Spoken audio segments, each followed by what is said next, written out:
Mister Zarif Chowdhury, এই মুহূর্তে নিচে গিয়ে সবাইকে বলুন আপনি আমাকে বিয়ে করতে পারবেন না এবং আপনার পক্ষে কোনোভাবেই আমাকে বিয়ে করা সম্ভব না। আপনার গার্লফ্রেন্ড আছে, আপনি গোপনে বিয়ে করেছেন এবং সে মা হতে চলেছে। কথাটা খুব সিরিয়াস ভাবে বলবেন যেন সবাই এই বিয়েটা ভেঙে দেয়। বুঝতে পেরেছেন?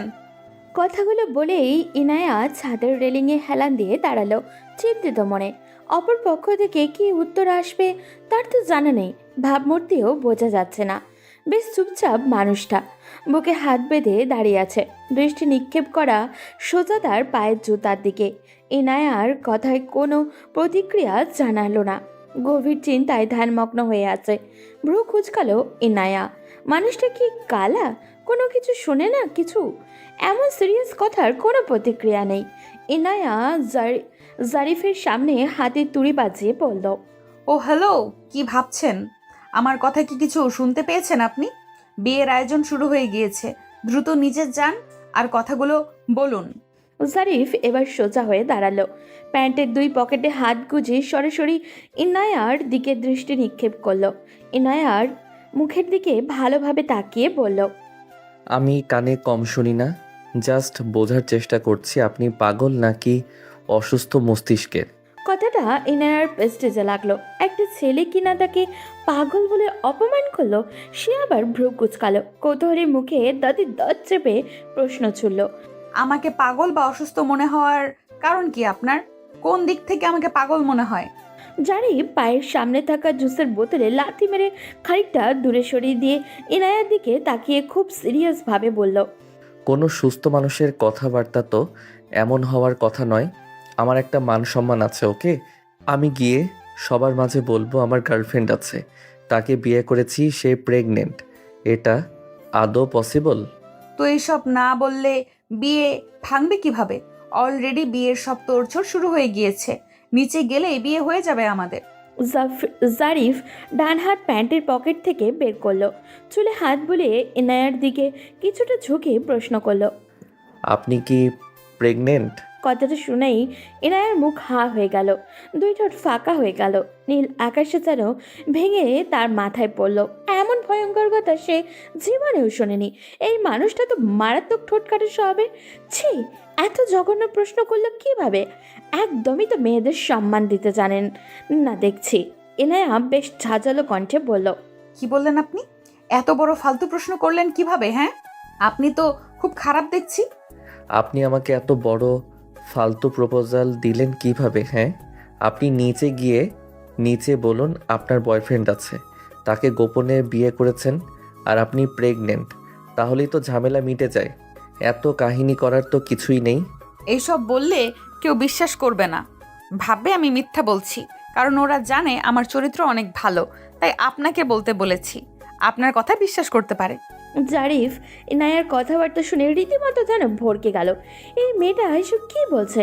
আশ্চর্য তো, মেয়েটা কি সত্যি পাগল নাকি মাথায় গন্ডগোল আছে? না হলে এত উল্টোপাল্টা কথাবার্তা কেউ বলে নাকি? জারিফ আবারও সিরিয়াস মোডে বলল, আপনার চরিত্র ভালো আর আমার চরিত্র কি খুব খারাপ যে আমার কথা বিশ্বাস করবে? দেখুন, আপনি একটা ছেলে, আপনি যাই বলুন না কেন কেউ প্রেশার দিবে না, কিন্তু আমার বিষয়টা আলাদা। আমি একটা মেয়ে, বিয়ে ভাঙার কথা কিছুতেই বলতে পারবো না। দেখুন, আমার পক্ষে কিছুই বলা পসিবল নয়। যা বলার নিজে গিয়ে বলুন, আর এখনই বলুন, যান। মেয়ে দেখলে মাথা ঠিক থাকে না, তাই না? আপনার ভাবসাব দেখে মনে হচ্ছে এই বিয়েতে সম্পূর্ণ মত আপনার, কিন্তু আমার মত নেই, বুঝতে পেরেছেন? আমার বয়ফ্রেন্ড আছে, অন্যের গার্লফ্রেন্ড বিয়ে করা কি খুব গর্বের কাজ? ইনায়ার কথা শুনে জারিফের মেজাজ বাজেভাবে বিগড়ে গেল, রীতিমতো আত্মসম্মানে লাগলো।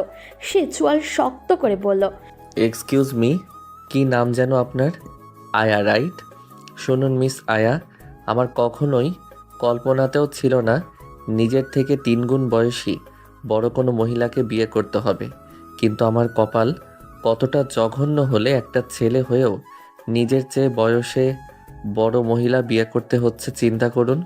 জারিফের কথা শেষ হতেই ইনায়া অগ্নি চোখে জারিফের দিকে তাকিয়ে বলল, ও হ্যালো, আমার নাম ইনায়া, নট আয়া, ক্লিয়ার? আর আপনি কোন আক্কেলে আমাকে আপনার থেকে 3 গুণ বয়সী বড় মহিলা বলছেন? এখনো পর্যন্ত কোনো মানুষ বিশ্বাসই করে না যে আমি অনার্স 3rd ইয়ারে পড়ি। যে দেখে সেই বলে তুমি কোন ক্লাসে পড়ো। আমি যখনই বলি অনার্স থার্ড ইয়ার, মানুষ হাই হুতাশ করে বলে এটা কিভাবে সম্ভব। দেখে তো একদমই বাচ্চা লাগে। দেখে বোঝারই উপায় নেই তুমি অনার্স থার্ড ইয়ারে পড়ো। নিশ্চয়ই খুব কম বয়সে স্কুলে গিয়েছিলে, নিশ্চয়ই অনেক মেধাবী স্টুডেন্ট। আর আপনি কিনা বলছেন আমি আপনার চেয়ে বয়সে 3 গুণ বড়। আমার চেয়ে 3 বছরের বড় আপনি। লজ্জা করলো না নিজের চেয়ে বয়সে ছোট বাচ্চা একটা ছেলেকে বিয়ে করতে রাজি হতে? ভোটার আইডি কার্ডে মিস্টেক করে আমার বয়স কয়েক গুণ বেশি দেওয়া হয়েছে, বুঝেছেন? তার মানে এই না যে আমার বয়স আসলে অনেক বেশি, ওটা সংশোধন করতে দেওয়া হয়েছে। শাক দিয়ে মাছ ঢেকে কোনো লাভ আছে? এনিওয়ে, আমি আপনাকে ক্লিয়ার করে বলে দিচ্ছি, বিয়ে আমি একটা চাপে পড়ে করতে রাজি হয়েছি, এটা ঠিক। কিন্তু আমি কখনোই এই বিয়ে মেনে নিব না। একটা কথা মাথায় রাখবেন, আমার গার্লফ্রেন্ড আছে, অনেক সুন্দরী গার্লফ্রেন্ড। তাছাড়াও শহরের সমস্ত সুন্দরী মেয়েরা আমার পিছনে পিছনে ঘোরে। সেসব রেখে আপনাকে দেখে মাথা ঠিক না থাকার কারণ নেই। এনায়া 2 পা এগিয়ে জারিফের আরেকটু কাছে গিয়ে তর্জনী উঠিয়ে বলল, আমার পিছে 64 জেলার ছেলেরা ঘোরে, বুঝতে পেরেছেন? তাদের ব্যাকগ্রাউন্ড শুনলে আপনার মাথার ঘুরান্টি দিবে। এমন কোনো দিন নেই যে প্রেমের প্রপোজাল পাইনি আমি। কেউ ইউএসএ ফ্যামিলি সহ সেটেল, কেউ বিসিএস ক্যাডার, কেউ ব্যাংকার, কেউ শিল্পপতি। সেখানে আপনার মতো ছেলের কোনো চান্স আছে? আমিও ফ্যামিলির চাপে পড়ে বিয়েটা করতে রাজি হয়েছি। এনায়ের কথা শুনে জারিফ কপাল কুচকালো, ঠোঁট বাঁকিয়ে অন্যদিকে তাকালো, এমনভাবে ঠোঁট বাঁকালো যার মানে একটা কথাও বিশ্বাসযোগ্য নয়। এনায়ের আরও বেশি প্রেস্টেজ লাগলো। ছেলেটা মুখ বাঁকিয়ে তাকে অপমান করে দিল। এনায়া ভারী মুখভঙ্গি নিয়ে বলল, কি হলো, আপনি মুখ বাঁকালেন কেন? জারিফ শার্টের হাতটা গোটাতে গোটাতে বলল, তো যান, গিয়ে বাসায় বলুন আমি কোনো বেকার ছেলেকে বিয়ে করতে পারবো না। আমার পিছনে বিসিএস ক্যাডাররা ঘোরে। তো যান, আপনিও গিয়ে বলুন আপনার বিশ্ব সুন্দরী প্রেমিকা আছে, তাকে বিয়ে করবেন। বলেছি না শুনলে কি করব আমি? বাবা কথা দিয়ে ফেলেছে, সেই কথার নড়চড় হবে না। হঠাৎ ইনায়া বলে উঠল। জানোয়ারের বাচ্চা একটা। কথাটা জারিফের কানে যেতেই জারিফ যেন ভড়কে গেল। সে কি ঠিক শুনল? তার বাবা এই কেমন মেয়ের সাথে বিয়ে ঠিক করেছে ওর, যার মুখের ভাষা কিনা কোনো ঠিক নেই। এইভাবে গালি দিচ্ছে। বিয়ের আগে যদি এইভাবে তাকে গালি দেয় তাহলে বিয়ের পরে কি করবে আল্লাহ জানে। চিন্তা করা যায়। জারিফের ইচ্ছা করছে কষিয়ে ইনায়ের গালে একটা থাপ্পড় দিতে। খুব কষ্টে নিজের রাগ কন্ট্রোল করে বলল, কি কি বললেন আপনি? ইনায়া যেন কিছুই জানে না, খুব অবাক হওয়ার ভান করে বলল, কি বললাম আমি? গালি দিলেন কাকে? ইনায়া ওনার মুড়ো দিয়ে বাতাস নিতে নিতে বলল, কারণকে গালি দিয়েছি। সময় নেই, অসময় নেই, চলে যায়। এরই মাঝে আকাশ থেকে বর্ষণ শুরু হলো। গুড়ি গুড়ি বৃষ্টির ফোঁটা পড়ছে।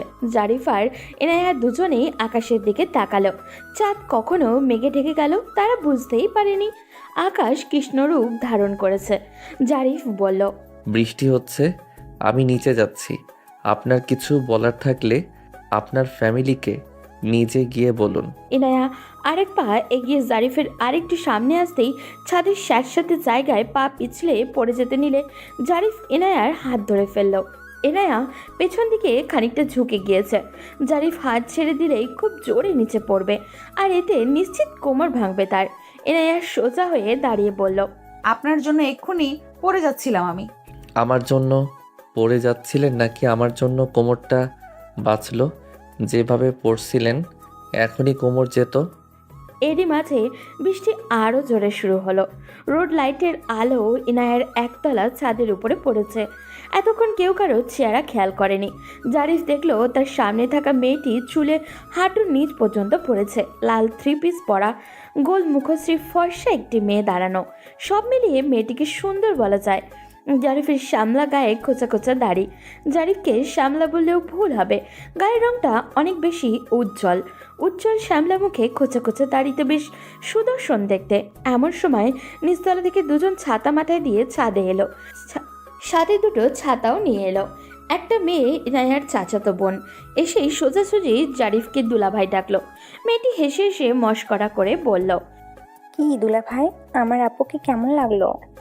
বলেই জারিফের হাতে ছাতাটা ধরিয়ে দিল। দুলাভাই সম্বোধন শুনেই জারিফ লজ্জা পেল। জীবনে প্রথম কেউ তাকে এভাবে দুলাভাই বলে ডাকলো। সে বড় বড় চোখে ইনায়ার দিকে তাকালো। ইনায়া তার ছোট বোনের মাথায় একটা চাটি দিয়ে বলল, তুই বিয়েটা কর, দুলাভাই না বলে একেবারে জামাই ডাক। জারিফের যেন রীতিমতো অপমান করে ইনায়া ছাদ থেকে নেমে গেল। সাথে ইনায়ার সেই বোনটিও নেমে গেল। জারিফ বিরক্ত হয়ে ছাদের রেলিংয়ে হেলান দিয়ে গিয়ে আবারও দাঁড়ালো। জারিফের বন্ধু একটা ছাতা নিয়ে জারিফের কাছাকাছি এসে বলল, কি সমস্যা ভাই?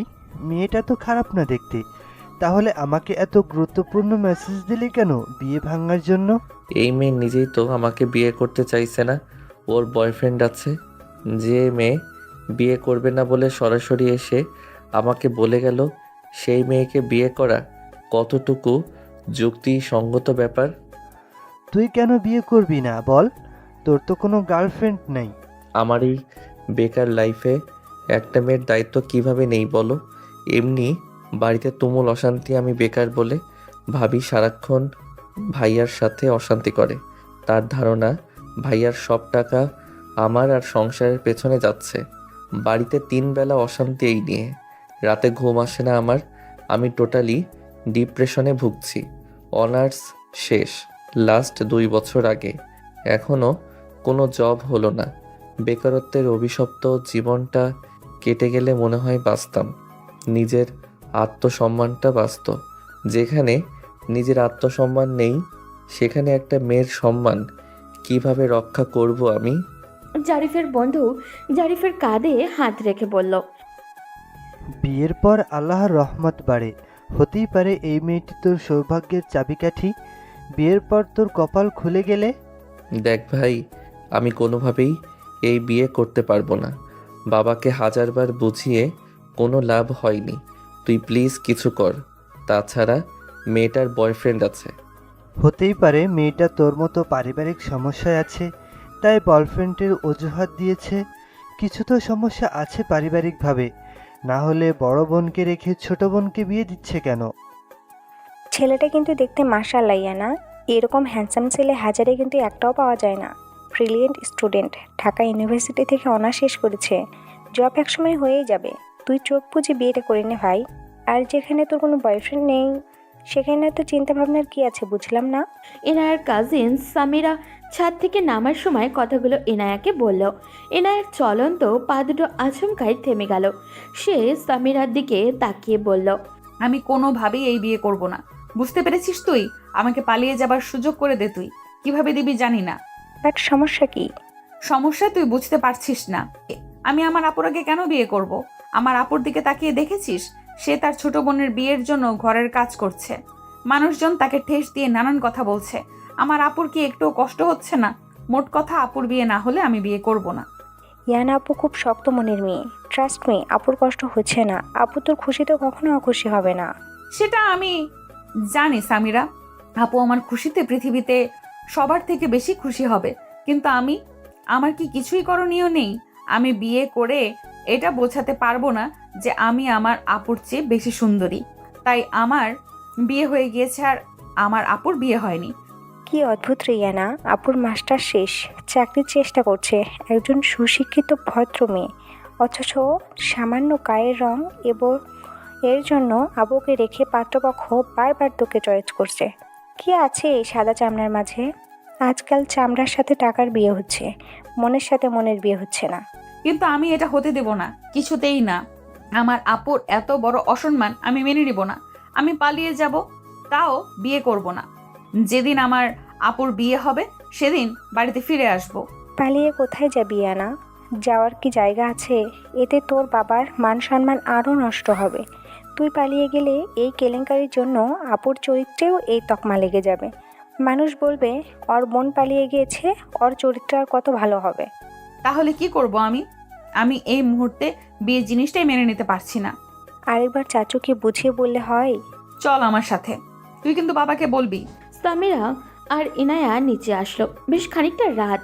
ইনায়ার বাবা তার রুমে বসে টাকা গুনছে, কিছু কিনতে যাবে। এমন সময় সামিরা আর ইনায়া দুজনেই ইনায়ার বাবার রুমে প্রবেশ করলো। ইনায়ার বাবা সামিরার দিকে তাকিয়ে বলল, মা সামিরা, ইনায়াকে সাজিয়ে দাও, এখনই পাত্র আসবে। আঙ্কেল ইয়ানা কিছু বলবে। কি বলবে বলো? ইনায়ার ভয়ে বুক ঢিপ ঢিপ করছে, তাও বলল, বাবা আমি এই বিয়ে করতে পারবো না। আপুর বিয়ের আগে আমি বিয়ে করব না। আর কিছু বলবা? তুমি এই বিয়ে ভেঙে দাও বাবা। তুমি আপুর জন্য ছেলে দেখো। তোমার বিয়ে আজ হবে, আর এখনই হবে। তোমার আপুর বিয়ে যেদিন হয় হবে। তোমরা যদি আর আমাকে কোনো প্রেশার দাও, আমি এইবার কিছু একটা করে ফেলবো। আমি আর নিতে পারছি না। বাবার কাছে কোনো রকম পাত্তা না পেয়ে ইনার ভীষণ দুঃখ হলো। মনে মনে সে বোনকে খুঁজছে, কিন্তু কোথাও নেই। এরা খেয়াল করলো জারিফের বিয়ে ভাঙা নিয়ে কোনো গুরুত্ব নেই। আরামে সোফায় বসে ফোন গুতাচ্ছে। ইনায়া এই মুহূর্তে বেশ রাগ করছে জারিফের উপরে। সে চাইলেই তো সব হতো। দেখতে এসে বিয়ে হচ্ছে, তাই বাড়িতে মানুষজনও কম, প্রতিবেশীরা কয়েকজন আছে। ইনায়ার দুই ফুপু কিছুক্ষণ আগে এসেছে। ইনায়ার বড় ফুফু ইনায়ার বড় বোন তানায়াকে বলছে, এত লেখাপড়া শিখে কি ম্যাজিস্ট্রেট হয়েছিস তুই? তুই বাদে দেখ আশেপাশে তোর বয়সী অবিবাহিত মেয়ে কেউ আছে কি না। তোর চেয়ে 10 বছরের ছোট যারা, তাদেরও বিয়ে হয়ে গিয়েছে। এখন তোর ছোট বোনেরও বিয়ে হয়ে যাচ্ছে। আর কি তোর বিয়ে হবে? যখন ইন্টার পাস করলি 100 বার বললাম বিয়ে কর বিয়ে কর। তুই দেমাগ দেখাই বললি আমি লেখাপড়া শিখব। বাবার ছেলে নেই, আমি ভাই হয়ে দেখাবো। ভাই হয়ে দেখাতে গিয়ে কি করলি বল? কয় টাকা কামাইছিস এই পর্যন্ত? বরং আমার ভাইয়ের যা ছিল চুষে খেয়েছিস। আমার ভাই এখনও গাধার খাটনি খেটে মরছে। যে কয় টাকা তোর পিছনে খরচ হয়েছে তা এক জায়গায় থাকলে আমার ভাই বুড়ো কালে বসে বসে খেতে পারত। আমার ভাইকে তো শেষ করেছিস, সাথে নিজেও বুড়ি হয়েছিস। এই বয়সী মেয়ে কেউ বিয়ে করবে জীবনেও? এনার ছোট ফুপু বলল, বিয়ে করবে না কেন? করবে। যার বউ মরে গিয়েছে, 2-3টা বাচ্চা আছে, তারা ছাড়া আর কে বিয়ে করবে? তানায়া তার দুই ফুপুর কথা শুনে কান্না করে দিল। ভীষণ কান্না পাচ্ছে তার। এত বাজে কথা সে আর সহ্যই করতে পারছে না। নীরবে চোখের পানি ফেলে যাচ্ছে শুধু। ইনায়ার বড় ফুপি আবারও বলল, এতগুলো পাত্র আনলাম, একটাও ওদের পছন্দ হয় না। আরে বাবা, অন্যদের পছন্দ হবার আগে নিজের চেহারা তো আয়নায় দেখতে হয়। নিজের চেহারা না দেখে অন্যের চেহারা ভালো খারাপ বলতে লজ্জাও করে না। আমার বড় বৌমা একটা ছেলে আনলো, তার কি এমন সমস্যা ছিল? শুধু মাথায় টাক পড়া, আর আগে একটা বিয়ে ছিল। এই জন্য নাকি সেই ছেলে বিয়ে করা যাবে না। এখন ওর বাপ রাস্তাঘাটে হাঁটতে পারে না। যে দেখে সেই বলে বিবাহযোগ্য মেয়ে ঘরে রেখেছো, তোমার তো নামাজও হয় না ঠিকভাবে। তনয়া এসব শুনে মুখে ওড়না গুজে কাঁদতে কাঁদতে বাড়ির বাইরে গেল। ঘরের পেছনে হাঁটু ভাঁজ করে বসলো। দুই হাঁটুর মাঝখানে মাথা রেখে কাঁদছে। কষ্টে বুক ফেটে যাচ্ছে তার। শ্রাবণের ধারা বইছে, ঝুম বৃষ্টি শুরু হয়েছে। তনয়া আকাশের দিকে তাকিয়ে বলল, হে আল্লাহ, আর কত মানুষের কথা শুনবো আমি? আমি তো নিজে ইচ্ছে কালো হইনি। তুমি আমাকে সৃষ্টি করেছো গায়ের রং কালো দিয়ে। এই দোষ কি আমার? তাহলে কেন মানুষ আমাকে খারাপ কথা শোনায়? তুমি কি এসব কিছুই দেখো না? তুমি কি কিছুই শোনো না? হয় আমাকে একটা চাকরির ব্যবস্থা করে দাও, না হয় আমাকে দুনিয়া থেকে নিয়ে যাও। এই অভিশপ্ত কালো রং দিয়ে তুমি কাউকে সৃষ্টি করো না আল্লাহ। এখানে বসে কান্নাকাটি করে কি ছোট বোনটার বিয়ে ভাঙতে চাস মুখ পুরি? কোন দুঃখে কাঁদছিস? তোর আগে ছোট বোনটার বিয়ে হচ্ছে, তোর সহ্য হচ্ছে না তাই না? তোর মতো অপায়ার জন্য আমাদের ইনার বিয়েটা ভেঙে যাবে। শোন তনয়া, অনেক কষ্টে ইনার বিয়ে ঠিক করেছি। বড় বোন অবিবাহিত থাকলে মানুষ হাজারটা প্রশ্ন করে, কি জন্য বড় মেয়ে রেখে ছোট বোনের বিয়ে দেওয়া হচ্ছে? বড় বোন কি প্রতিবন্ধী নাকি চরিত্র খারাপ? ইনায়ার বড় ফুপি ফারিদা বেগম বিশ্রীভাবে কথাগুলো তানায়ার সামনে এসে বলল। তানায়া কান্না ভেজা মুখ তুলে তার ফুপির দিকে তাকালো। তানায়ার বুক ফেটে যাচ্ছে কষ্টে। আপনজনদের থেকে এত বাজে কথা তার সহ্য হচ্ছে না। ইচ্ছা করছে এখানেই সুইসাইড করতে। শ্রাবণের এই প্রবাহিত ধারার দিকে তাকিয়ে তনয়া বলছে, এই রাতটাই আমার জীবনের শেষ রাত হোক। পৃথিবীর মানুষগুলো এত অবহেলা কেন করে এত নিষ্ঠুর আচরণ? তনয়া সম্পূর্ণ তো বৃষ্টিতে ভিজে একাকার হয়ে গিয়েছে। ফারিদা বেগম তানায়ের হাত ধরে টেনে হিচড়ে পেছনের দরজা দিয়ে ঘরে নিল। জারিফ ছাতা মাথায় দিয়ে ফাঁকায় এসেছিল ফোনে কথা বলতে। তখনই জারিফের চোখ পড়ে দৃশ্যটা। জারিফের চোখের সামনে যেন একটা নির্যাতিত অবহেলিত মেয়েকে দেখতে পেল। জারিফ ফোনটা প্যান্টের পকেটে গুজল। 2 কদম এগিয়ে কৌতূহলবশত জারিফ খেয়াল করলো বৃষ্টিতে ভেজা শ্যামবর্ণের একটি মেয়ে কাঁদছে। তাকে গালমন্দ করতে করতে কে ঘরে টেনে নিয়ে গেল। জারিফের সন্দেহ হলো মেয়েটা কাঁদছে কেন, আর মহিলাটাই বা এমন বাজে আচরণ করছে কেন? কি রহস্য আছে এই মেয়েটার মাঝে? মেয়েটি কি এই বাড়ির কেউ? বাড়ির কেউ হলে তো এমন আচরণ করার কথা নয়।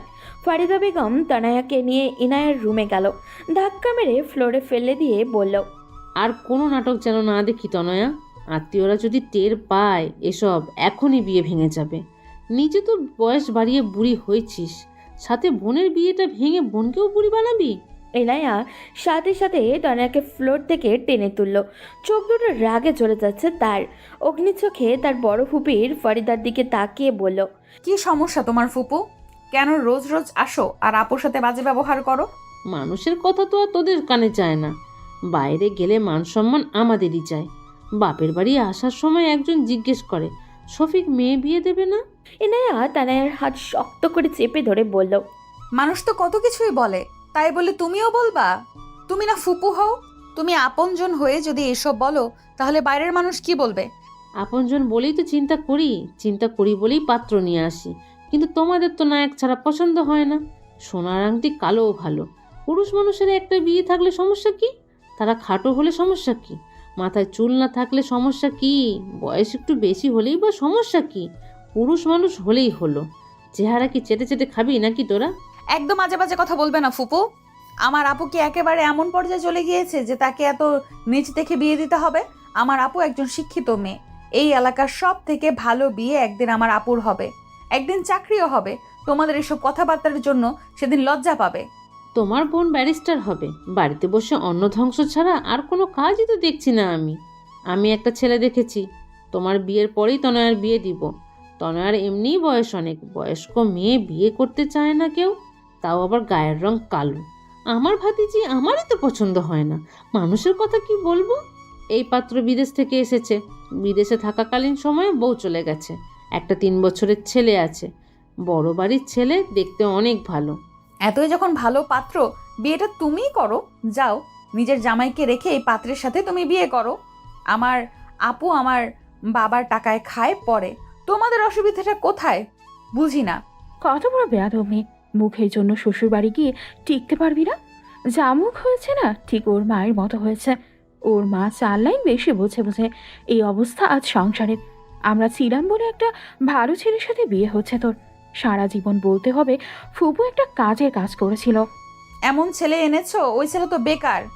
বেকার হলেও ছেলে ভদ্র, শিক্ষিত, প্রাইভেট পড়িয়ে হলেও তোকে খাওয়াতে পারবে। তুমি যে আমার মুখের কথা বলছো, তোমার মুখের কথাও তো কম না ফুফু। আহ ইনায়া, বড়দের সাথে তর্ক করতে নেই, ওনাদের বলতে দে। এমন সময় ইনায়ার মা পাপিয়া বেগম এসে বললেন, আপা, আমার মেয়েটা কালো বলে আপনারা এমন ব্যাপার কেন করেন সব সময়? আমারও তো খারাপ লাগে। কালো ফর্সে কি মানুষদের হাতে আছে বলুন? বলে পাপিয়া তানায়ার কাছে গিয়ে তানায়ার মাথায় হাত বুলিয়ে বলল, একটু মন খারাপ করো না মা। যে যাই বলুক, তুমি মন দিয়ে চাকরির জন্য বই পড়ো। ফরিদা বেগম আবারও দাঁত কিরমির করে বলল, তুমিই তো যত নষ্টের গোড়া। তোমার মাতব্বরিতে আজকে সংসারের এই হাল। তখন 1000 বার বললাম আর একটা বাচ্চা নাও, একটা ছেলেও তো হতে পারতো। তুমি 2টো মেয়ের পর সব বন্ধ করে বসে থাকলে। বেশি বাচ্চা নিবা না আর। মেয়েরাই নাকি ছেলে হবে তোমার। আমার ভাইয়ের ভিটেতে চেরাগ জ্বালাবে কে? জমি জাতি যা আছে সবই পরের ছেলে ভোগ করবে। আমার বাপ ভাইয়ের এত কষ্টের সম্পত্তি সব পরের ছেলেরা এসে দখল করবে। মেয়ে দুটোর একটা পথ হলে এই বাড়ি থেকে চলে যাব আমি। মেয়ে দুটোর জন্য এত কিছু সহ্য করে পড়ে আছি আমি চলে গেলে আপনারা এসে এসব নিয়ে যাবেন, চিন্তা করবেন না। আমার বাপের বাড়ির লোকেরা আমাকে তাড়িয়ে দিবে না। ফারিদা বেগম রুম থেকে গটগট করে বেরিয়ে গেল। ইনায়া তানায়াকে জড়িয়ে ধরে কাঁদতে কাঁদতে বলল, আপু, আমি তোমার কোনো অসম্মান হতে দিব না। আমি বিয়ে করব না আপু। মানুষ তোমাকে খারাপ কথা বলবে, আমি তো সহ্য করতে পারবো না। তানায়া চোখের পানি মুছে বলল, আমাদের মাকে দেখ, কত শক্ত নারী, কত কিছু সহ্য করে আমাদের মানুষ করেছে। তার মেয়ে হয়ে আমরা সামান্যতে ভেঙে পড়বো কেন? জারিফ আড়াল থেকে কথাগুলো শুনল। কথাগুলো শুনে বুঝতে পারলো কেন ইনায়া বিয়েতে অমত করছিল। ইনায়ার ফুপুর কথাবার্তা জারিফের একটুও ভালো লাগেনি, সাথে তনয়ার জন্য খারাপ লাগলো ওর। বুকের ভেতরে কেমন জানি মোচড় দিয়ে উঠল, অজানা ব্যথা অনুভব হলো। সামান্য গায়ের রঙে কি সব। আধা ঘন্টা পর জারিফ আর ইনায়ার জন্য কাজে চলে এলো। ইনায়ার সিম্পল সাজগোজ, জারিফেরও শার্ট প্যান্ট পরা। আসলে আজ তারা বিয়ের উদ্দেশ্যে আসেনি। এনায়ার ফুপুর পরিচিত জারিফের বাবা কথা প্রসঙ্গে ইনায়ার ফুপুর কাছে ছেলে বিয়ে দেওয়ার কথা বলেতেন। তিনি তখন ইনায়ার ফুপু জারিফের বাবাকে ইনায়ার কথা বলে, যেই কথা সেই কাজ। জারিফের বাবা জারিফ আর জারিফের বন্ধু আর জারিফের মা আর মামাকে নিয়ে এসে ইনায়াকে দেখেই পছন্দ হয়। হুট করেই আজ বিয়ের সিদ্ধান্ত। জারিফ তখন থেকেই এক ধ্যানে বসে তনয়ার কথা ভাবছে। মেয়েটার মনে অনেক কষ্ট। পৃথিবীতে প্রতিটা মানুষই যার যার জায়গায় অসুখী। জারিফ তার বাবাকে আবারও বলল, বাবা, তুমি আবারও ভেবে দেখো, আমার এই বেকার অবস্থায় বিয়ে করাটা কি ঠিক হবে? তাহলে আমাদের রান্না করে খাওয়াবে কে? তোমার ভাবি চাকরি করে, তোমার মাকে রান্না করতে হয়। তুমি কি চাও আমরা এই বুড়োকালে না খেয়ে মরি? এই মেয়ে কি রান্না করে খাওয়াবে? খাওয়াবে, ওর ফুফুর সাথে কথা হয়েছে। বাড়িতে একটা রান্নার লোক নিচ্ছ, তাই তো? বাড়ির বউ নিচ্ছ না? বাড়ির মেয়ে নিচ্ছি, যে তার বুড়ো মা বাবাকে দেখবে। নিজের একটা মেয়ে থাকলে কি অন্য বাড়িতে বাবুর্চির চাকরি করতে পাঠাতে বাবা? স্রেফ আমার প্রশ্নের উত্তর দাও এবং এক বাক্য উত্তর দাও।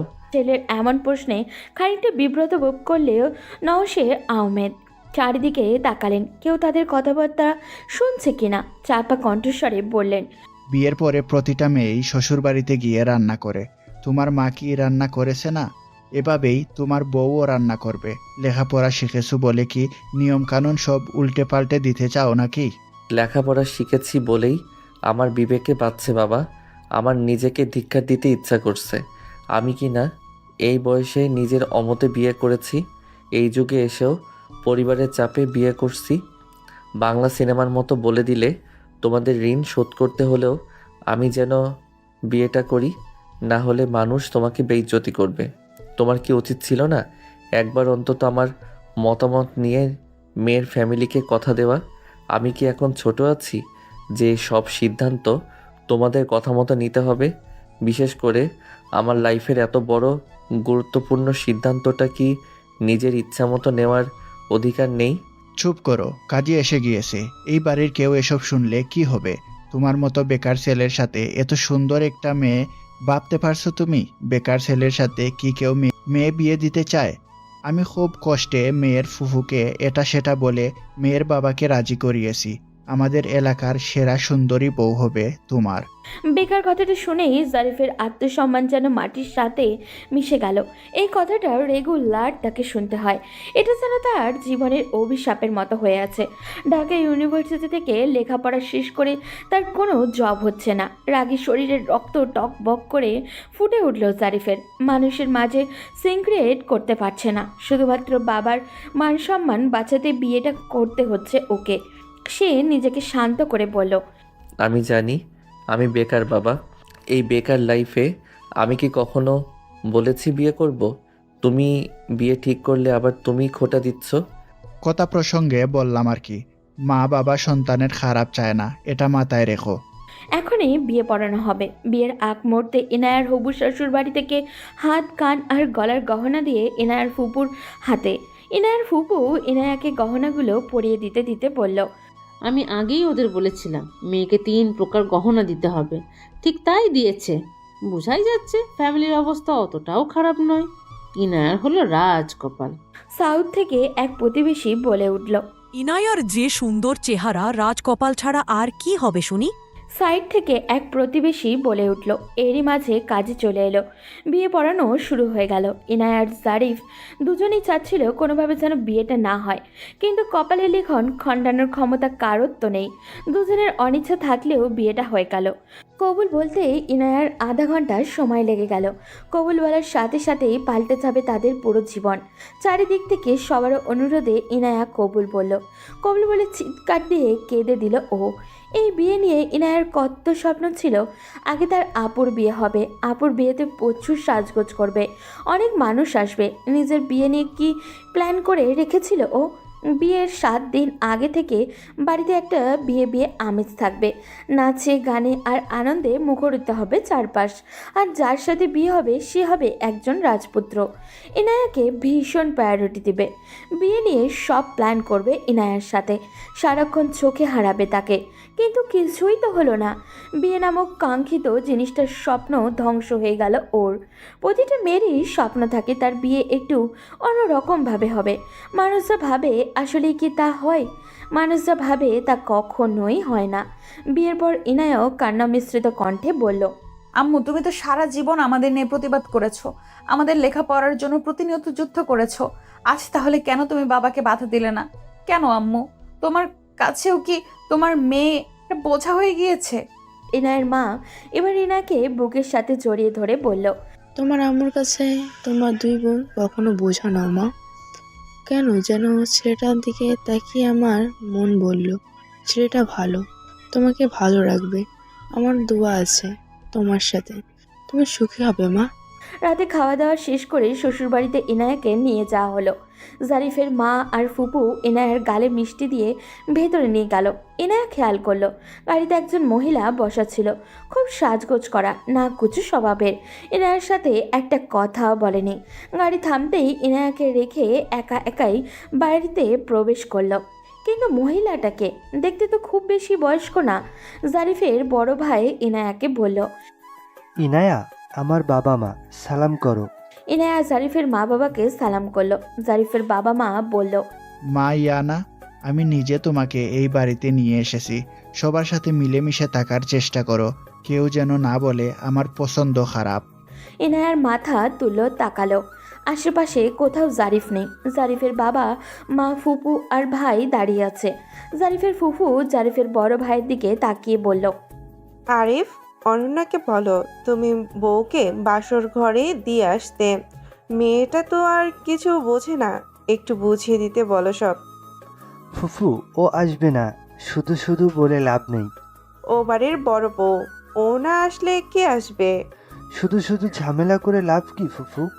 তুমি আর আম্মা মিলে যা করার করো।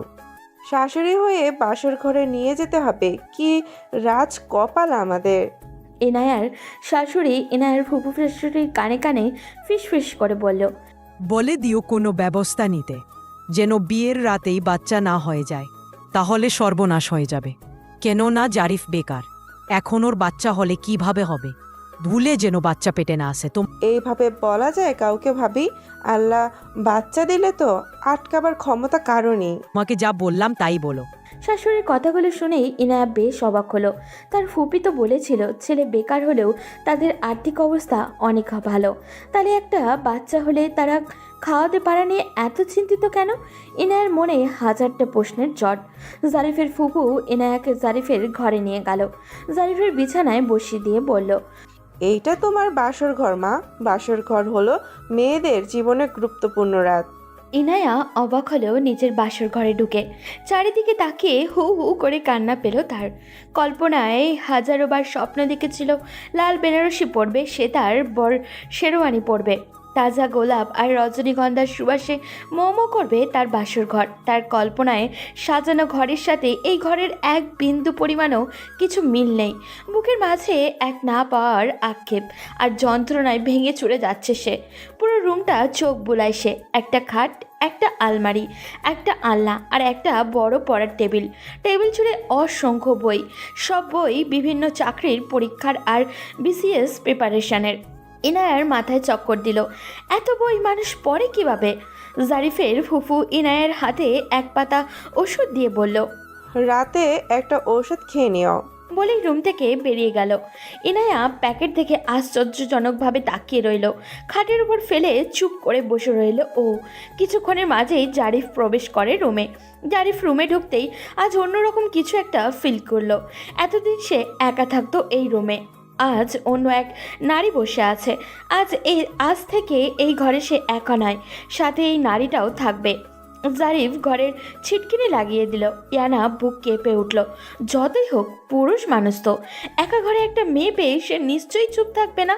এখন সে জারিফের বিয়ে করা বউ, কিছু বললেও তো ইনায়া বাধা দেওয়ার ক্ষমতা নেই। কিন্তু ইনায়া মোটেও প্রস্তুত নয় এসব ব্যাপারে, কারণ জারিফ সম্পূর্ণ একজন অপরিচিত ছেলে। তার প্রতি ইনায়ার কোনো ফিলিংস নেই। যার প্রতি ফিলিংস নেই তার স্পর্শ কখনোই ভালো লাগতে পারে না। জারিফ খেয়াল করলেও ইনায়ার মাঝে সেই সন্ধ্যার কোণে তেজ নেই, একদম নর্মাল দেখাচ্ছে। দেখাবেই না কেন? আনএক্সপেক্টেডভাবে মেয়েটার বিয়ে হয়ে গেল তার মতের বিরুদ্ধে। নিশ্চয়ই নিজের পছন্দের কেউ ছিল। অসম্ভব সুন্দরী এই মেয়েটি, বয়ফ্রেন্ড থাকা তো অস্বাভাবিক কিছু নয়। হুট করে চিরচেনা নিজের ঘর, নিজের আপনজন ছেড়ে সম্পূর্ণ অপরিচিত একটা জায়গায় এসেছে ও। খারাপ লাগা স্বাভাবিক তো, বিয়ে তো হয়েই গিয়েছে, এখন আর মেয়েটির সাথে ঝামেলা করে লাভ নেই। তবে মেয়েটি যদি তার বয়ফ্রেন্ডের কাছে যেতে চায়, জারিফ বাধা দিবে না। জারিফ ইনায়ার কাছে এসে বলল, আপনি বোধহয় ক্লান্ত, ঘুমিয়ে পড়ুন। জারিফের কথা শুনে ইনায়া আরও অবাক হলো।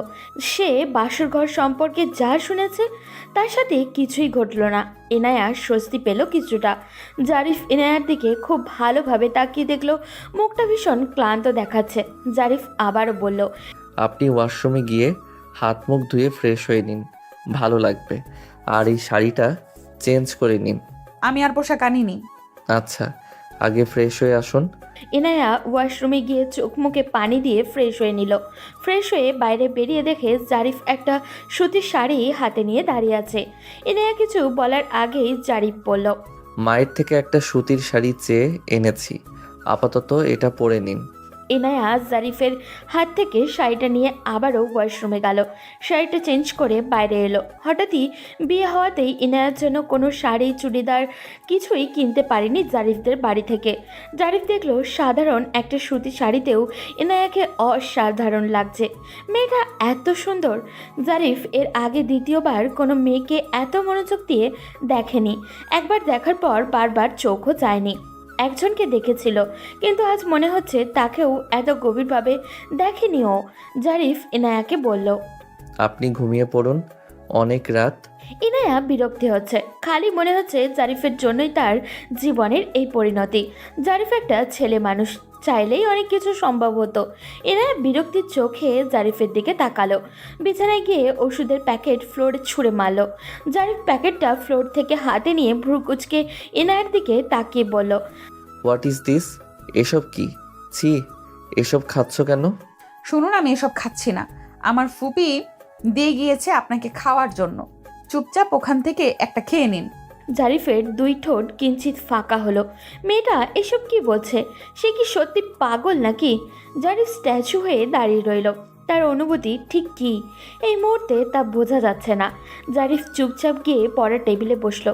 কাল তার ব্যাংকে চাকরির পরীক্ষা আছে, আর সারাদিন পড়তে পারিনি। ইনায়া বেশ অবাক হয়ে গেল জারিফের পড়ার টেবিলে বসতে দেখে।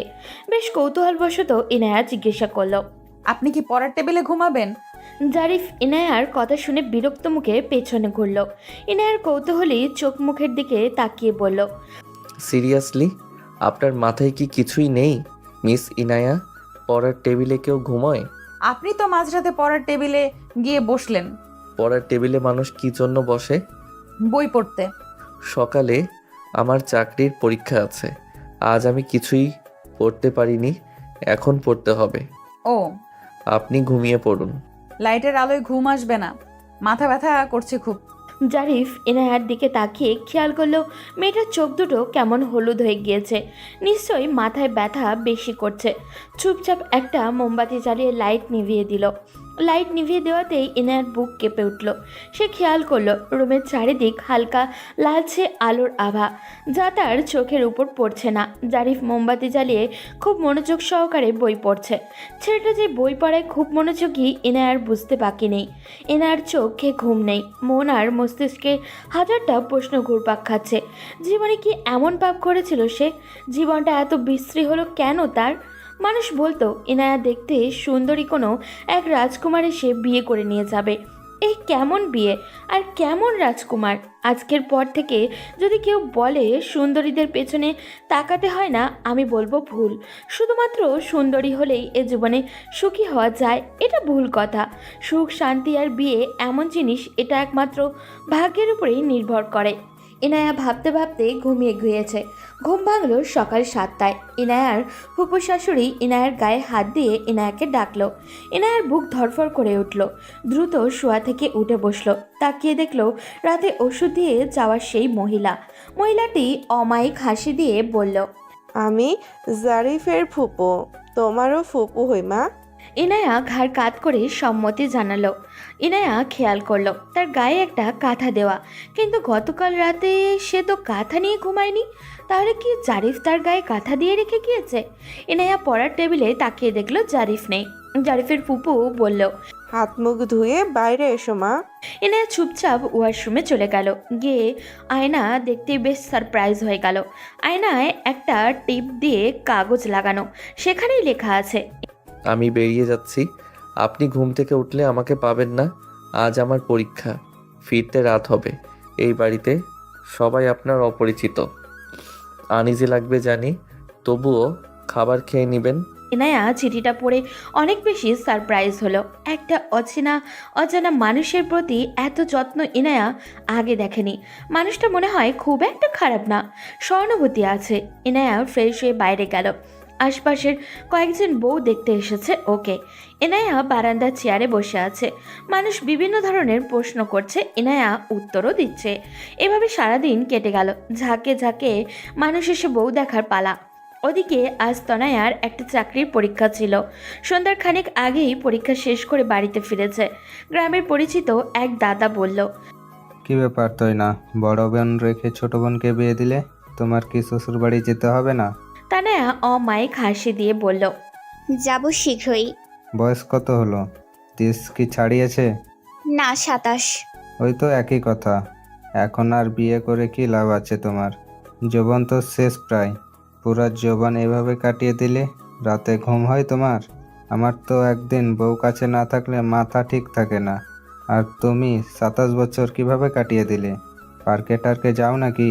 লজ্জা আর অপমানে তনয়ার শরীর রিরি করতেছে। এই লোকটাকে জুতো খুলে মারতে ইচ্ছা করছে তনয়ার। ছলছল চোখে নিয়ে তনয়া মুখভঙ্গি স্বাভাবিক রেখে বলল, কত মানুষ তো বিয়ে করে না, তাদের কি জীবন কাটে না? আমাকেও না হয় সে দলেই ধরুন। আরে কি বলো? তোমার জন্য আমি আছি না? কাউকে না পেলে আমার ঘাড়ে ওঠো। আচ্ছা ঠিক আছে। আমি কিন্তু ইয়ার্কি করলাম, কিছু মনে করো না। মাঝে মাঝে কিছু মানুষ মজার ছলে এত বাজে কথা আমাদের বলে যায়, যার প্রতিবাদও করা যায় না, আবার ইগনোরও করা যায় না। বাধ্য হয়ে চুপচাপ সহ্য করতে হয়। তনয়া আরও খানিকটা এগোতেই একজন মহিলা বলল, তোমার ছোট বোনের নাকি বিয়ে হয়েছে? জি। তুমি কি এইভাবে পড়ে থাকবে নাকি? ছোট বোনের বিয়ে হয়ে গেল আর তুমি বসে আছো? কেউ গোছানো আছে নাকি? আমি চাকরির জন্য অপেক্ষা করছি। বিয়ের পর কি চাকরি করা যায় না, নাকি কেউ জুটছে না? শোনো, বয়স তো কম হয়নি, দিন যাবে আর চেহারা খারাপ হবে। মোটামুটি ছেলে পেলেও বিয়ে করে নাও। যেখানে তোমার বিয়েতে ছোট বোন আনন্দ করবে, সেখানে তুমি একমাত্র মেয়ে যে কিনা ছোট বোনের বিয়ে খাচ্ছ। আমার মেয়ে তোমার 10 বছরের ছোট, তারও তো 2টো বাচ্চা। ভালো তো। তনয়া কাউকে কিছু বলতে পারে না। সে শুধুমাত্র মানুষের বাজে কথা সহ্য করে। আর সারাদিন ছোট বোনের বিয়ে নিয়ে যে পড়েছে, সে কথাগুলো শুনিয়েছে তাকে। তনয়ার ভীষণ মন খারাপ। বাড়িতে মন খারাপ করে ঢুকলো। তনয়ার মা তনয়াকে বাড়িতে ঢুকতে দেখেই বলল, পরীক্ষা কেমন হলো মা? ভালো মা। তনয়া কাপড় চেঞ্জ করে ফ্রেশ হতেই তার মা খাবার নিয়ে এলো। তনয়ার মন খারাপ দেখে বলল, ইয়ানার জন্য কি মন খারাপ মা? হ্যাঁ মা, কেমন ফাঁকা ফাঁকা লাগছে সব। ও থাকলে বাড়িটা একাই মাতিয়ে রাখে। খাবারটা খেয়ে ইয়ানাকে ফোন দাও। খেতে ইচ্ছে হচ্ছে না মা। কিছু নিয়ে মন খারাপ করো না মা। ধৈর্য অনেক কঠিন, ফলাফল অনেক মিষ্টি। তুমি ধৈর্যের ফল পাবে। সেটা কবে মা? আমি কবে চাকরি করব আর বাবাকে ফুপুদের হুকুম থেকে রক্ষা করব? ফুপুদের জমিতে চাষ করে খায় বলে বাবা যেন ফুপুদের কাছে আটকে আসে। তোমার বাবার ছেলে নেই বলে ওরা দুর্বল ভাবে, দাম দেয় না। তোমার বাবার মানুষটা খারাপ না, কিন্তু ভয় পায়। দেখো না, একটা সিদ্ধান্ত নিজের হাত নিতে পারে না। মানুষ যা বোঝায় সে তাই বোঝে। এই যে সবাই বুদ্ধি দিল, তোমার তো ছেলে নেই, ঘর বানাবা কেন? সে আর ঘর বানালো না। তোমার চাচা ঢাকা থেকে এটা তারই ঘর। সবাই যার যার মতো কিছু না কিছু গুছিয়েছে, কিন্তু তোমার বাবা তা পারেনি। সে কখনোই ভাবেনি আমাদের কিছু গোছানোর প্রয়োজন। আমার জীবনটা যেভাবে কেটে গেল, আমি চাই না আমার মেয়ে দুটোর জীবন আমার মতোই কাটুক। আমি যেদিন চাকরি পাবো সেদিন সবাইকে বলো মায়ের কালো মেয়ে আজ সুন্দর হয়ে গিয়েছে। সারাদিন কেটে গিয়ে সন্ধ্যা নেমেছে। জারিফের ভাবেই অনন্যা বলল, আম্মা, জারিফের বউকে রান্নাটা শিখিয়ে দিন। ওর ফুফু তোমার বাবাকে বলেছে ও নাকি সব পারে। ইনায়া ফ্যালফ্যাল করে তাকিয়ে রইল। সে তো কখনো রান্নাই করেনি, টুকটাক পারে। ফুপি এত মিথ্যে কেন বলল? শাশুড়ির হুকুমে ইনায়া লবণ হলুদ মাখানো মাছ গরম তেলে জোরে ফেলতেই তেল ছিটকে তার হাতে এসে লাগলো। সে চিৎকার দিয়ে উঠল। জারিফের মা এবার চেঁচিয়ে বলল, ওইভাবে কেউ মাছ ফেলে? সামান্য এইটুকু জ্ঞান তোমার নেই। তোমার মা শিখিয়েছেটা কি? ইনায়া হাতের ব্যথায় ছটফট করছে। অনন্যা চোখ মুখ বাঁকিয়ে বলল, এই মেয়ে নিয়ে এসেছেন রান্নার জন্য, বোঝাই যাচ্ছে কি রান্না করে খাওয়াবে। তোমার বাবা তো বললো তুমি বিশাল রান্না জানো। যাও, ফ্রিজ খুলে ডিম ভেঙে হাতে লাগাও আর তোমার রুমে চলো। ইনায়া কিছু না বলে চুপচাপ নিজের রুমে প্রবেশ করলো। তার পিছন পিছন অনন্যাও রুমে আসলো। অনন্যা এসেই ইনায়ার কানের দুল খুলতে খুলতে বলল, এসব তো আমার গহনা, তোমাকে বিয়ের দিন পরানোর জন্য দিয়েছিলাম, এখন নিয়ে যাচ্ছি, পরে আবার হারিয়ে যেতে পারে। ইনায়া অবাক হয়ে অনন্যার দিকে তাকালো। অনন্যা এক এক করে হাত কান গলা সব গহনা খুলে নিয়ে গেল। বিয়ের পরের দিন নতুন বইয়ের সব গহনা খুলে নেওয়ার মদ লাঞ্ছনা এই দুনিয়াতে নেই। হাতে যন্ত্রণা আর মনের যন্ত্রণা দুই মিলে একাকার হয়ে গেল। ইনায়া বুঝতে পারল এই বাড়িতে আরও অনেক কিছু তাকে সহ্য করতে হবে। রাত 9টায় জাফির বাসায় ফিরল। তার হাতে কয়েকটা প্যাকেটগুলো টেবিলের নিচে রাখলো। ইনায়া খাটের উপরে বসে আছে। জারিফ রুমে ঢুকতেই ইনায়ার দিকে নজর গেল। কেমন যেন খালি খালি লাগছে দেখতে, কি যেন একটা মিসিং। জাফির খেয়াল করলো কানে কোনো গহনা নেই তার গায়ে। জারিফ হাতের ঘড়ি খুলতে খুলতে বলল, কেমন আছেন? ভালো। সারাদিন খেয়েছেন? আপনি? বাইরে থেকে খেয়েছি। রাতের খাবারও খেয়ে এসেছেন? না। ও, আপনি তো ফোন আনেননি। আমার ফোনে ফোন দিয়েছিল আপনার বাড়ি থেকে। কথা বলুন। ইনায়া ফোনটা নিয়ে ব্যালকনিতে চলে গেল। জারিফ বুঝতে পারল কিছু একটা গরমিল হয়েছে। সে এগিয়ে গেল ব্যালকনির দিকে। আড়াল থেকেই শুনতে পেল, আম্মু জানো আজ আমার গরম তেলে হাত পুড়ে গিয়েছে, কিন্তু কেউ হাতটা ধরেও দেখেনি, কেউ জিজ্ঞাসাও করেনি আমার কষ্ট হচ্ছে কিনা, কেউ একটু মলমও এনে দেয়নি। তুমি নেই বলে আজ কেউ আমার ব্যথায় উতলা হয়ে ওঠেনি। তোমার মতো আসলে কেউ হয় না আম্মু। আমার বিয়ে দিলে কেন আম্মু? জীবনে কি এমন পাপ করেছিলাম আমি? আপু মনে করে গায়ের রং কালো হওয়া পাপ, কিন্তু আজ আমি মনে করছি গায়ের রং সাদা হওয়াটাও পাপ। আজ গায়ের রং সাদা বলেই মানুষের নজরে এসেছি, আর নিজের ক্যারিয়ার হওয়ার আগেই বিয়েটা করতে হলো। সদ্য বিবাহিত মেয়ের কথা শুনে ইনায়ার মায়ের বুক ফেটে যাচ্ছে। কান্না চেপে ধরে রাখতে পারছে না। কয়েকটা নিঃশ্বাস নিয়ে বলল, জারিফ দেখিনি। জারিফ, তুমি কি যাতা বলছো আম্মু? তাকে আজ ঘুম থেকে ওঠার পর মাত্র দেখলাম। এই বাড়ির সবাই সমান। আমি জারিফের কি হই আম্মু সে দায় দেখাতে যাবে? আমার কপালটা এত খারাপ হবে কল্পনাও ছিল না আম্মু। শ্বশুর বাড়িতে মেয়েদের আপনজন হয় একমাত্র স্বামী, কিন্তু আমার ক্ষেত্রে তা সম্পূর্ণ উল্টো। জারিফ তার বাবার কথা মতো বিয়ে করেছে, কবুল বলেছে, ব্যাস দায়িত্ব শেষ। বউ কি জিনিস এটাই তো সে জানে না। নিজের পছন্দে নিজের ইচ্ছায় বিয়ে করেনি। সে আমাকে পছন্দ করে না, চেনে না, জানে না, হুট করে বিয়ে করেছে। সে আমার খেয়াল কিভাবে রাখবে আম্মু? বিয়ে এভাবে হয় ইয়ানা, অজানা একটা মানুষ আপন করে হয়ে যায়। যাকে আমরা চিনতামই না সে জীবনের চেয়ে প্রিয় মানুষ হয়ে যায়। জীবনে এমন অনেক কিছু ঘটে যায় যা আমরা কল্পনাও করি না। জারিফ শিক্ষিত ছেলে, আমার বিশ্বাস ও তোমাকে বুঝবে, ও তোমাকে পছন্দ করবে, এত বেশি পছন্দ করবে যে তুমি সেদিন এই দিনটার কথা ভাববে। কথাগুলো বলার সময় ইনায়ার মা কাঁদছিল, সেটাই ইনায়া বুঝতে পারল। ইনায়া কান্না মিশ্রিত কণ্ঠে বলল, কেতো না আম্মু। আর শোনো, ওরা আমার গায়ের সব গহনা খুলে নিয়ে গিয়েছে। এসব গহনা জাইরের ভাবির। ও উনি আজই সব খুলে নিয়েছে। এই বাড়ির পরিবেশ কত খারাপ তুমি জানো না আম্মু? আমার জীবনটা শেষ হয়ে গিয়েছে। আমি একদিনে বুঝতে পেরেছি ওখানের পরিবেশ। চেহারা সুন্দর হলেই মানুষের কপাল সুন্দর হয় না, চেহারার চেয়েও ভাগ্য ভালো হওয়া বেশি জরুরি আম্মু।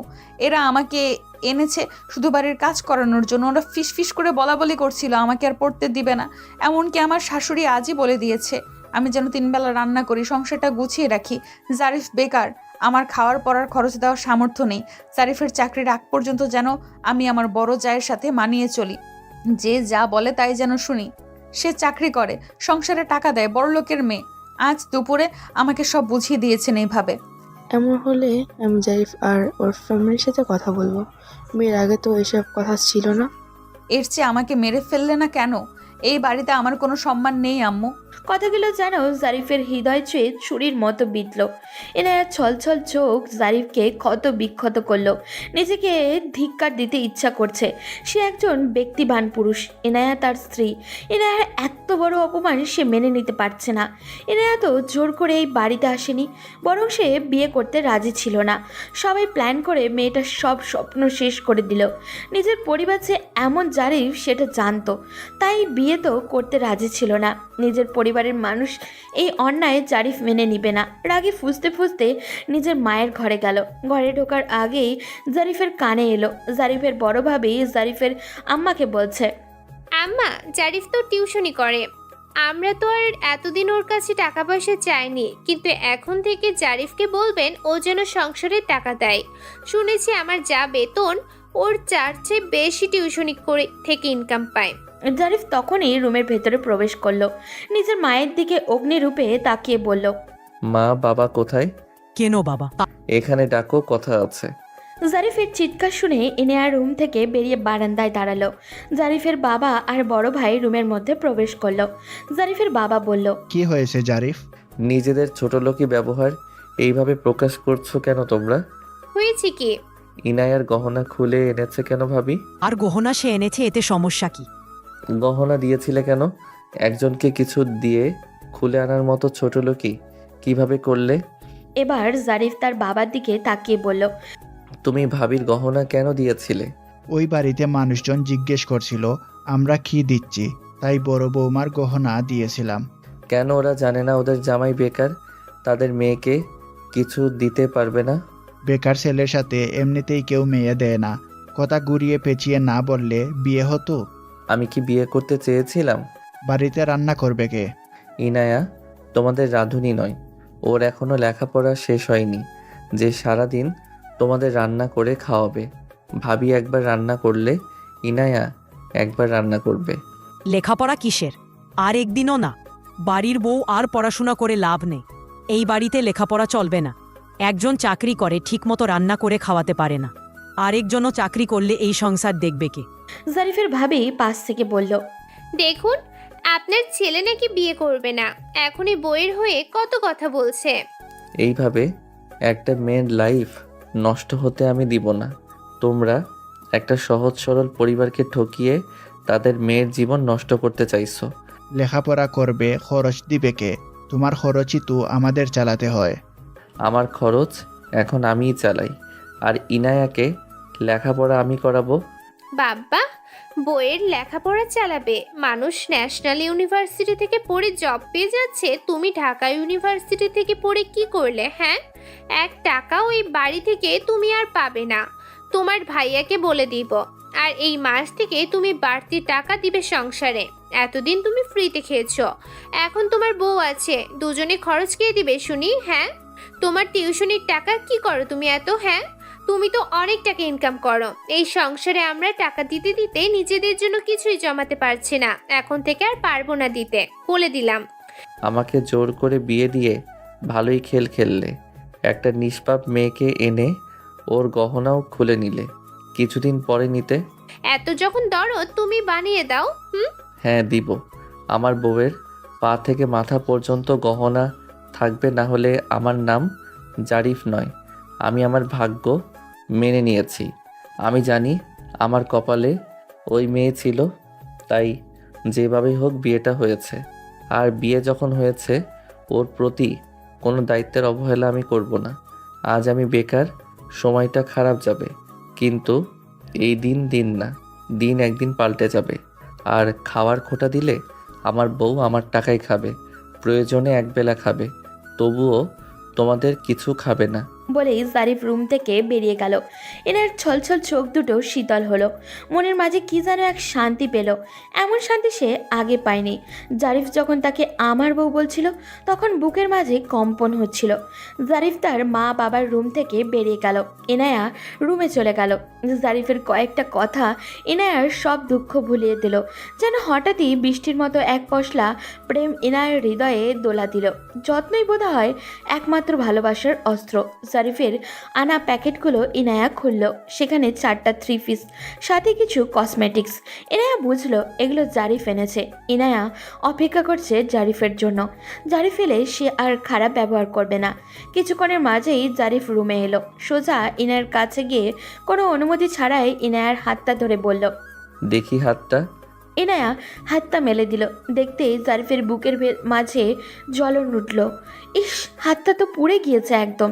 জারিফ একটা মলম হাতে লাগিয়ে দিতে দিতে বলল, তোমাকে আর রান্নাঘরে যেতে বললে যাবে না। আর 7 দিন এই বাড়িতে থাকবো আমরা। এই 7 দিন তোমাকে রান্না করতে বললে তরকারিতে লবণ বেশি দিবে, মরিচ বেশি দিবে, রাঁধুনি বানানোর শখ মিটিয়ে দিব। আমি কিছুই বলতে যাব না। ভেবো না আমি কখনো তোমাকে প্রশ্ন করব কেন এমন করলো। আর হ্যাঁ, আমি জানি আমাকে তোমার পছন্দ নয়। তোমার বয়ফ্রেন্ড আছে, তোমার অমতে বিয়ে হয়েছে। তুমি চাইলে সেখানে যেতে পারো, তবে এখনই যেও না। মানুষ খারাপ বলবে। আমি বাসা নিব 7 দিনের মাঝে। আমি বেকার, তবে টিউশনই আছে, সমস্যা নেই, চালাতে পারবো। হয়তো একটু কষ্ট হবে। এনার চোখে আবারও ছলছল করে উঠল। এমন একটা মানুষই তো সে চেয়েছিল জীবনে। তার আম্মুর চোখ এত নিখুঁত হলো কিভাবে? এনার ইচ্ছা করছে এখনই জারিফকে জড়িয়ে ধরে বলতে, মাত্র একটা দিনে আমার মন চুরি করে নিয়েছেন মশাই। আমি তো আপনাকেই ভালোবাসি।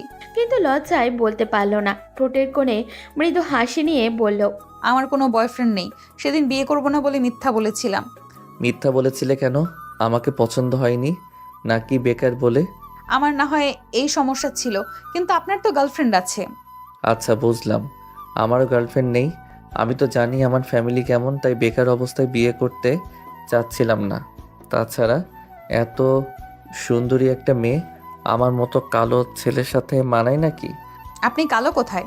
আপনি হ্যান্ডসাম খুব। জীবনে প্রথমবার কেউ এভাবে প্রশংসা করলো। কেউ আগে বলেনি? না। বিশ্বাস হচ্ছে না। হাতে কি খুব ব্যথা হচ্ছে? এখন কোনো ব্যথা নেই। ইনায়া, আমি জানি তুমি বেটার কিছু ডিজার্ভ করো। তুমি সুন্দরী মেয়ে।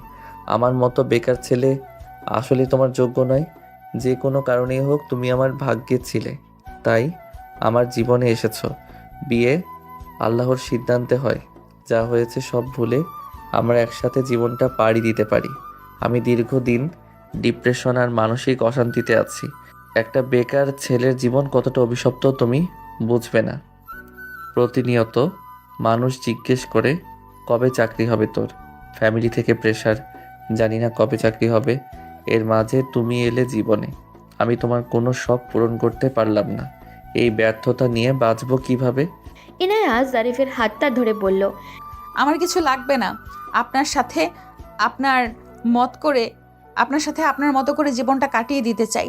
তবে আপনার অনেক ভালো চাকরি হবে। আমি সত্যি একদিন রাজরানী হব।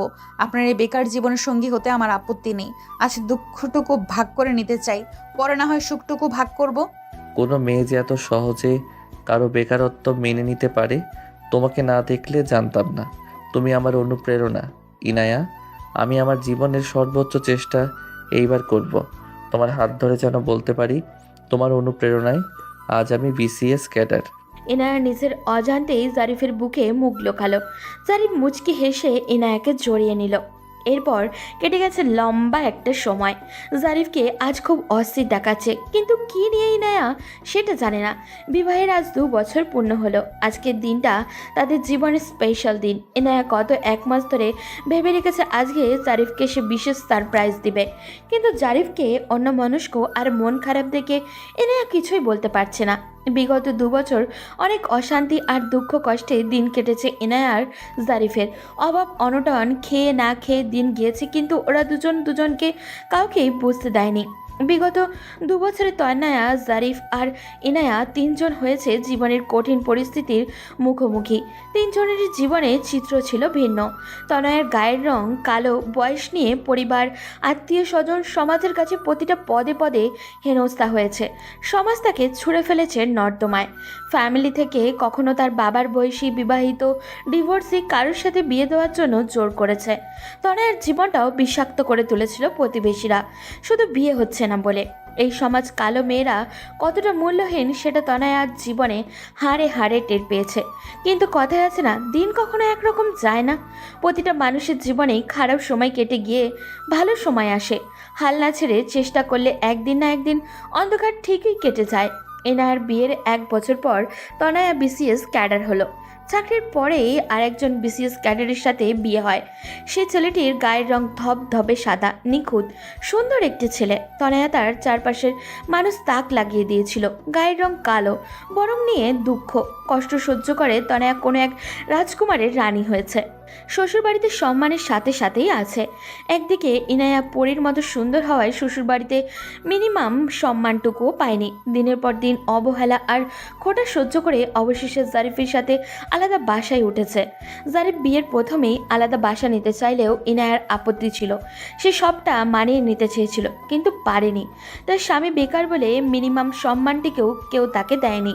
সারাদিন খাওয়া পড়া নিয়ে খোটা শুনিয়েছে। একটা সময় না পেরে জারিফের সাথে আলাদা বাসায় উঠে গেছে। সেখানে অভাবে অনাহারে অনেক কষ্টে দিন কেটেছে। জারিফের টিউশনির টাকায় সংসারের সাথে ইনায়ার লেখাপড়ার খরচ, ওদের সমস্যার কথা কাউকে জানায়নি ওরা।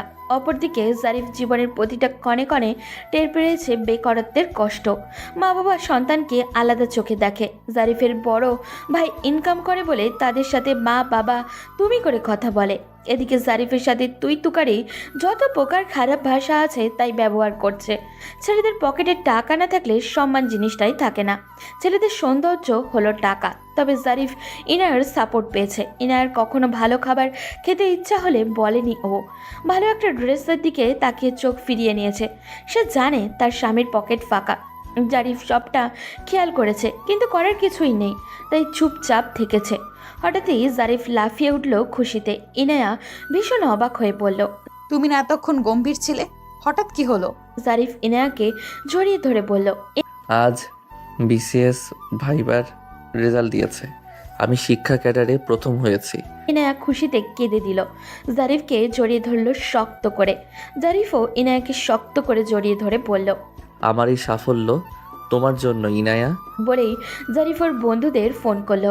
ইনায়ার থেকে যে জারিফের প্ল্যান আজও বেশি ছিল ইনায়া জানে না।